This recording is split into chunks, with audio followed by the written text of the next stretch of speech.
Assalamualaikum warahmatullahi wabarakatuh. Perkenalkan, nama saya Nadia Rahmayanti, NIM 200414086, Prodi PAI 2C, Fakultas Ilmu Keislaman, Universitas Muhammadiyah. Izin mengumpulkan tugas akhir UAS Akhlak Tasawuf.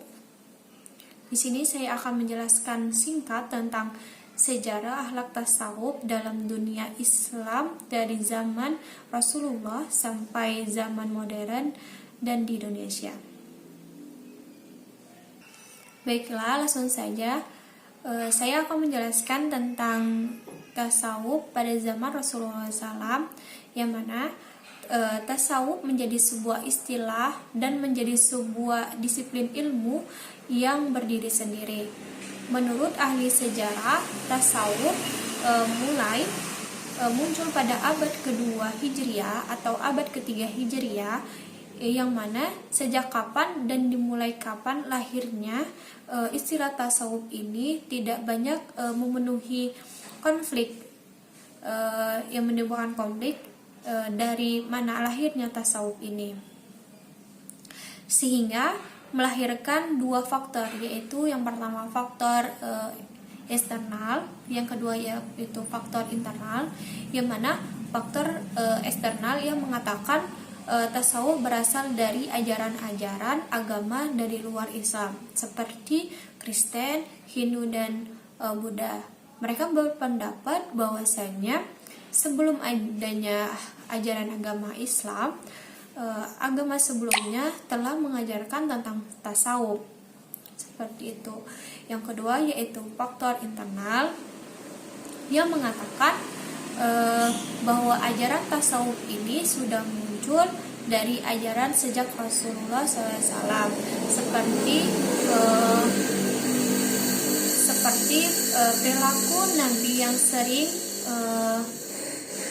bertapa atau bersemedi di Gunung Hira, berzikir di kala waktu malam sehingga bengkak kaki beliau. Namun dapat dipastikan bahwa cikal bakal tasawuf sudah mulai sejak masa Nabi Muhammad SAW, bahkan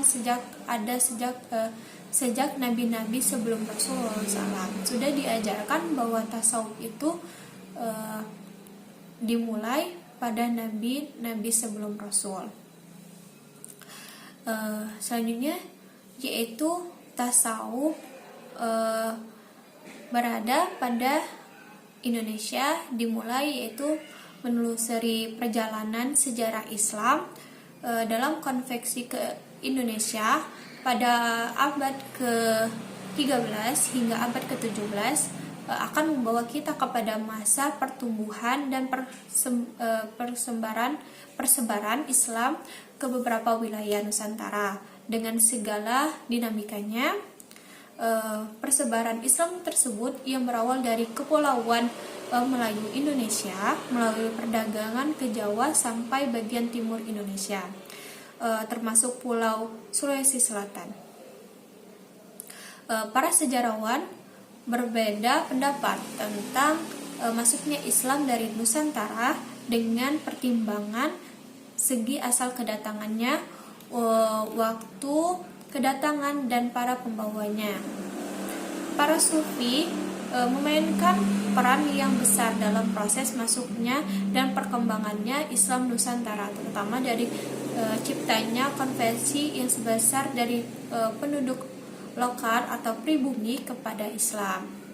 Hal ini sekaligus menunjukkan bahwa corak Islam yang berkembang pada masa awal ialah tasawuf, yang mana para pembawa agama Islam ke Indonesia yaitu pada jalur perdagangan atau pernikahan yang mengajarkan tentang tasawuf kepada manusia atau umat manusia yang berada di Indonesia pada zaman tersebut. Selanjutnya yaitu pada zaman modern, problem manusia modern. Secara praktis tasawuf mempunyai potensi besar karena mampu menawarkan pembebasan spiritual.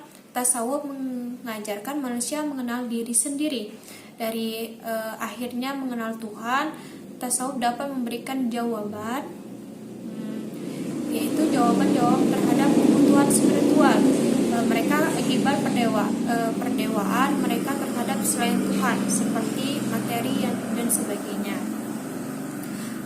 Kemungkinan pada zaman kita ini tasawuf itu sangatlah penting, karena manusia pada zaman modern ini sangat gila akan kehidupan dunia, seperti ya materi dan sebagainya. Konsep paham tasawuf yang telah mempertahankan esensi awal dari tasawuf, yaitu akhlak. Itu sebabnya dapat disebutkan tasawuf akhlak. Perlu ditegaskan di sini mengapa akhlak tersebut esensinya awal dari tasawuf, karena arahnya adalah melaksanakan kehidupan sederhana. Dari sikap hidup ini pada akhirnya membuat tindakan akhlak manusia itu lebih baik.